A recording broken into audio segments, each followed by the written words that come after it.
మిత్రులారా, అసలు తెలంగాణ రాష్ట్రంలో ఏం జరుగుతుంది? ఒకవైపు ప్రభుత్వం విజయోత్సవ ర్యాలీలపై మరి బిజీగా ఉంది.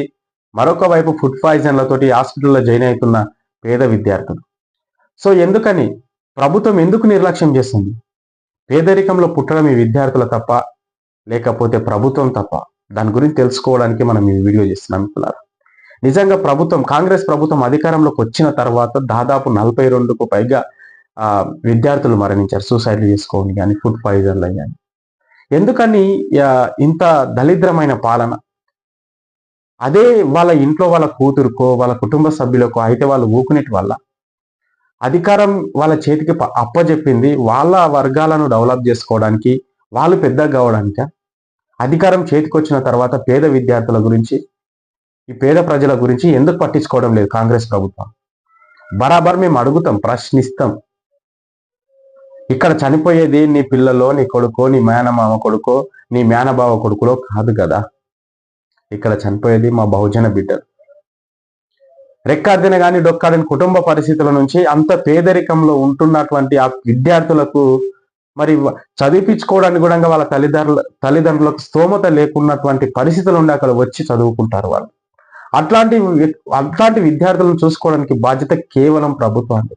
మరి ప్రభుత్వమే వాళ్ళ పైన అంత కక్ష కట్టినట్లు పాలన చేస్తుంటే ఎవడు ప్రశ్నించకుండా ఉంటాడు? ఇది అసలు నిజంగా ఎంత దారుణమైన విషయం. మొన్న కొమరంభీం జిల్లా, ఈ రోజు మహబూబ్ నగర్ జిల్లా. మరి అక్కడ మొన్న 60 మందికి, ఇక్కడ 100 మందికి. మొన్న ఒక అమ్మాయి అయితే చనిపోయింది డైరెక్ట్. నిజంగా మిత్రులారా, అమ్మాయి గురించి ఒకసారి మనం చూసుకున్నట్లయితే మన గిరిజన ఆశ్రమంలో చదివితే అంట అమ్మాయి 9వ తరగతి శైలేజ 21 రోజులు హైదరాబాద్ నిమ్స్ హాస్పిటల్లో వెంటిలేటర్ పైన చికిత్స పొందుతూ మొన్న సోమవారం రోజు మృతి చెందింది. ఇది ఎంత దారుణమైన విషయం తెలుసా? ఎంత బాధకరమైన విషయం తెలుసా? ఇప్పటి వరకు ఇట్లాంటి బిడ్డల మరణాలను మనం ఎన్నో చూస్తున్నాం. అయినా కూడా ఈ ప్రభుత్వానికి ఎందుకు సోయలేదు? దయచేసి యనుమల రేవంత్ రెడ్డి గారు ఈ విద్య మీద ఫోకస్ పెట్టండి బాబు మీరు. లేకపోతే పేద ప్రజల ఉసురు తలుగుతుంది. హైడ్రా పేర్లు చెప్పి, ఆ పేర్లు చెప్పి, ఫార్మా కంపెనీలు చెప్పి అవన్నీ తెచ్చి డెవలప్ చేయడానికి ప్రజల అభ్యున్నతి కోసం అని అంటుంటారు కదా. ఈ విద్యార్థుల భవిష్యత్తు కోసం కష్టపడు. విద్యార్థుల భవిష్యత్తు కోసం కష్టపడండి యనుమల రేవంత్ రెడ్డి గారు. ఎంత దారుణమైన విషయం! తెలంగాణ రాష్ట్రంలో ఇప్పటి వరకు కూడా ఇంత దారుణమైన పరిస్థితి రాలేదు హాస్టల్లో. మరి కల్తీ ఫుడ్ పెట్టిన వాళ్ళని చంపుతా అని నువ్వే చెప్పావు కదా. మరి ఇప్పుడు అక్కడ కల్తీ ఫుడ్ వల్లనే అక్కడ భయంకరమైనటువంటి వాళ్ళకి ఫుడ్ పాయిజన్ అయింది. వాళ్ళ హాస్పిటల్లో జాయిన్ అవుతున్నాం. వాళ్ళు ఒక్కొక్కరి గోస చూస్తుంటే ఏడుపు వస్తుంది. అదే నీ కుటుంబ సభ్యులు అయితే, అదే నీ అన్న కొడుకో, నీ చెల్లెల కొడుకో, నీ తమ్ముని కొడుకు అయితే నువ్వు ఎట్లా రియాక్షన్ చూపిస్తుంటివి? ముఖ్యమంత్రి గారు, ఇక్కడ మా బిడ్డలు చచ్చిపోతున్నారు, ఇక్కడ మా చెల్లెళ్ళకు ఇబ్బంది కలుగుతుంది. రెక్కాడిన కానీ డొక్కాడిన కుటుంబ పరిస్థితి నుంచి వచ్చి హాస్టల్లో చదువుతుంటే వాళ్ళను పెద్ద దిక్కుగా పెద్దన్నలాగా చూసుకునేది పోయి వాళ్ళకు యమధర్మరాజు లాగా మారిపోయాం. మీ పాలన ఏంటి అసలు అర్థం కావడం లేదు. విద్య పైన పూర్తిగా మీకు సోయలేదు. హామీల పేర్లు చెప్పడము, అబద్ధాలు చెప్పడము, ఈ విద్యార్థుల ఉసురు తలుగుతుంది ఎట్లాగైనా. నిజంగా దయచేసి ఇప్పటికైనా సోయి తెచ్చుకోండి. ఈ విద్య పైన ఫోకస్ పెట్టండి. ఈ పేద వర్గాలకు ఉన్న ఆయుధం ఒక్కటేరా బాబు, ఒక్కటి. పేద వర్గాలకు ఉన్న ఆయుధం ఒక్కటే, కేవలం అదొక విద్య. అట్లాంటి విద్యని నాశనం చేయడానికి చూస్తే మాత్రం ఏ రాజకీయ నాయకుడైనా సరే, ఎవరైనా సరే ముందు మాత్రం గల్లా పట్టుకొని అడిగేది మాత్రం మనందరికీ బాధ్యత. మన ఆయుధమైనటువంటి విద్య, అట్లాంటి విద్యను వీళ్ళు ప్రోత్సహిస్తలేరంటే చాలా కుట్రపూరితంగా ఉంది. ఈ పేద వర్గాలు చదువుదనా? ఈ బహుజన బిడ్డలకు విద్య అందోదనా? అరే ఎంత దారుణమైన విషయం! ఒక్క అమ్మాయి చనిపోయింది అన్నైనా పెద్ద ఇష్యూ, దానే సీరియస్ తీసుకొని మళ్ళీ ఇంకోసారి అట్లాంటి సంఘటన కాకుండా చూసుకోవాలి ప్రభుత్వం. కానీ పదే అయితే దాదాపు ఇప్పటికి 40 మందికి పైచిలకు విద్యార్థులు మరణిస్తున్నారు. మరి ఇప్పటి వరకు సోయలేదా ప్రభుత్వానికి? ఏం చేస్తున్నారయ్యా అసలు మీరు?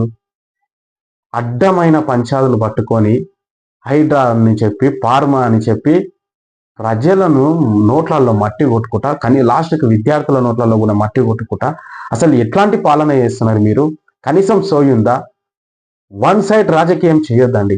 మీ చేతికి తెలంగాణ రాష్ట్రం మొత్తం ఏలడానికి అధికారం ఇచ్చిండ్రు. తెలంగాణ రాష్ట్ర ప్రజలను కూడా కాపాడుకోవడానికి మీ బాధ్యత ఉంది. తెలంగాణ ప్రజల అభ్యున్నతి కోసం మీరు పోరాడాలి తప్ప మీ ఇంటి కోసం, నీ వర్గం కోసం, నీ స్వలాభాల కోసం పనిచేసే కుదరదు.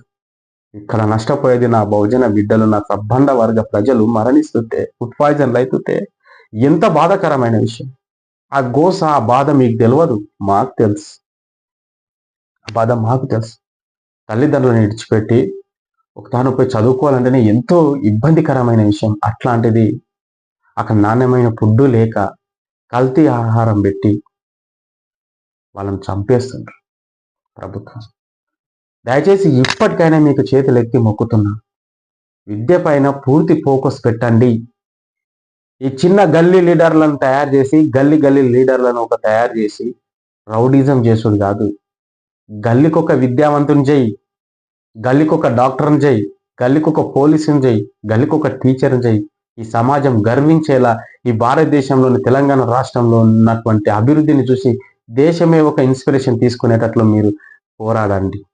అబద్ధపు పథకాలు చెప్పి, అబద్ధపు గ్యారెంటీలు చెప్పి పేద ప్రజల ఉసురు పోసుకోవడానికి ప్రభుత్వానికి దిమాక్ లేదు అసలు. దయచేసి ఈ సంఘటన చిన్నదో ఇంతదో కాదు, పెద్ద సంఘటన. అదే నీ ఇంట్లో అయితే నీవు ఎట్లా రియాక్షన్ చూపిస్తేవి? తెలంగాణ రాష్ట్రం మొత్తం ఇప్పుడు నీ ఇల్లు, నీ ఇంట్లో చనిపోయిన ఒక చిన్న పాప, మరి దానికి నువ్వు ఎలా రియాక్షన్ అవుతావు? యనుమల రేవంత్ రెడ్డి గారు ఇట్లాంటి సంఘటనలు కాకుండా చూడాలని మా మనస్ఫూర్తిగా మేము కోరుకుంటున్నామండి. ప్లీజ్ రిక్వెస్టెడ్, తెలంగాణ రాష్ట్ర ప్రజలందరినీ కూడా మంచిగా చూసుకోండి. మరి విద్యార్థులను మాత్రం మంచిగా చూసుకోవాలని మా మనస్ఫూర్తిగా మేము కోరుకుంటున్నామండి.